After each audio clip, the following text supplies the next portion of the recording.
বং রেসিপিতে তোমাদের সবাইকে স্বাগত জানাই। আশা করি তোমরা সবাই খুব ভালো আছো, আমিও ভালো আছি। আজকে আমি তোমাদের সাথে শেয়ার করব কেএফসি স্টাইল চিকেন, তাও আবার একদম ঘরোয়া উপকরণে এবং ঘরোয়া পদ্ধতিতে। তোমাদের সাথে সবটাই আমি স্টেপ বাই স্টেপ শেয়ার করব কী করে ঘরে থাকা উপকরণ দিয়ে একদম দোকানের মতো কেএফসি স্টাইল চিকেন তোমরা খুব সহজে তৈরি করে নিতে পারবে। আর সেই সঙ্গে থাকবে কিছু টিপস যা তোমাদের হেল্প করবে। তাহলে শুরু করছি আমার আজকের রেসিপি। চিকেনটা আমি 2 আওয়ার্স মতো ভিনিগার আর ginger garlic paste, black pepper দিয়ে ম্যারিনেট করে রেখেছিলাম। আর এখানে আমি 500 গ্রামস চিকেন নিয়েছি। সেই সঙ্গে আমি ডিম নিয়ে নিয়েছি দুটো, যেটা আমি সল্ট আর ব্ল্যাক পেপার দিয়ে ভালো করে বিট করে নেব। তাহলে ডিমের মিক্সচারটা আমাদের তৈরি হয়ে যাবে।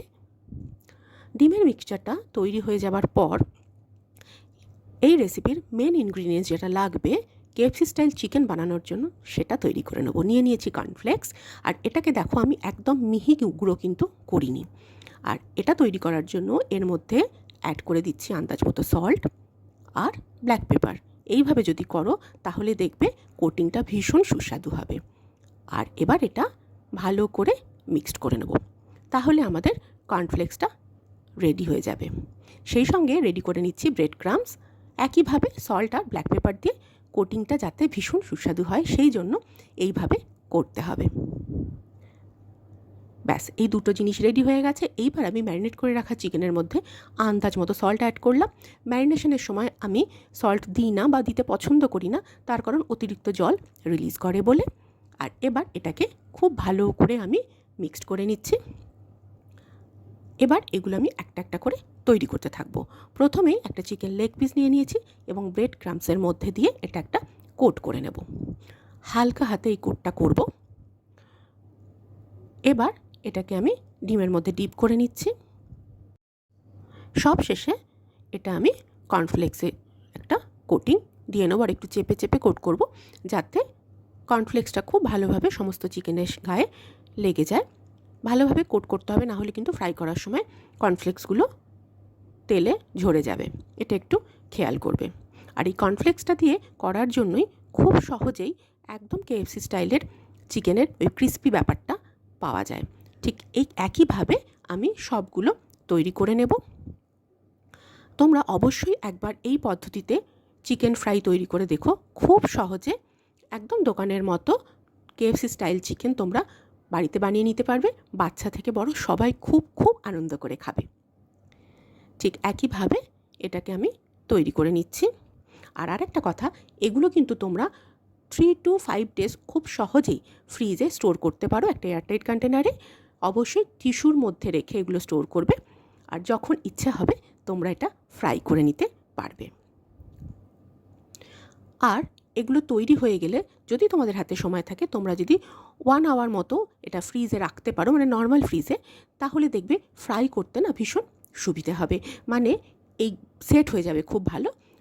কর্নফ্লেক্স বলো বা ব্রেড ক্রাম্বস বলো, কোনোটাই তেলে ঝরে তেলটা কালো হয়ে যাবে না, ফলে ফ্রাইগুলো খুব ভালো হবে। তো এটাও আমার তৈরি হয়ে গেছে। দেখো সবগুলো আমি তৈরি করে নিয়েছি। আর এবার এগুলো চটপট ভেজে নেব। কড়াতে তেল গরম হয়ে গেছে। এটা অবশ্যই সাদা তেলে ফ্রাই করতে হবে। আর খুব আস্তে সাবধানে আমি তেলের মধ্যে এগুলো দিয়ে দিলাম। অবশ্যই লো টু মিডিয়াম ফ্লেমে কিন্তু এগুলো ফ্রাই করবে, না হলে বাইরেটা ফ্রাই হয়ে যাবে কিন্তু ভেতরটা কাঁচা থেকে যাবে আর অত ক্রিস্পিও হবে না। আর ঠিক এইভাবে ধার থেকে তেল তুলে তুলে ওপরের দিকে দেবে, তাহলে সব দিক সমানভাবে ফ্রাই হবে। না হলে দেখবে ওপরের দিকটা না অনেক সময় ফেটে যেতে পারে। ঠিক এইভাবে যেভাবে দেখাচ্ছি এইভাবে করবে। এই টিপসগুলো ফলো করে করো, তাহলে দেখবে একদম দোকানের মতো ফ্রাই খুব সহজেই তোমরা বাড়িতে তৈরি করে নিতে পারবে। একটু এপিট ওপিট করে হালকা হাতে উল্টে নিতে হবে। আর ডিম থাকার কারণেই কিন্তু একটু এরকম তেলের ওপর ফেনাটা হচ্ছে। কালার দেখলেই তোমরা বুঝে যাবে যে এগুলো তৈরি হয়েছে কি না। কালার দেখেই বোঝা যাচ্ছে এগুলো কিন্তু পারফেক্ট ফ্রাই হয়েছে। এবার এটা আমি তেল থেকে তুলে নেব আর গরম গরম সার্ভ করব। এরকম গরম গরম চিকেন ফ্রাই যে কোনো দিন সন্ধ্যাবেলা চায়ের সাথে বানিয়ে নাও কি ডিনারের স্টার্টার হিসেবে, আর আমাকে কমেন্ট করতে ভুলো না তোমাদের কেমন লাগলো আমার আজকের রেসিপি। আর তোমাদের এই রেসিপি যদি ভালো লাগে প্লিজ একটা লাইক শেয়ার করে দিও। আর চ্যানেলটা সাবস্ক্রাইব করতে ভুলো না কিন্তু, তোমাদের জন্য নতুন নতুন রেসিপি নিয়ে চলে আসবো। আর সবাই খুব ভালো থেকো, সুস্থ থেকো আর আমার সাথে থেকো। আবারও দেখা হবে নতুন কোনো রেসিপির সাথে।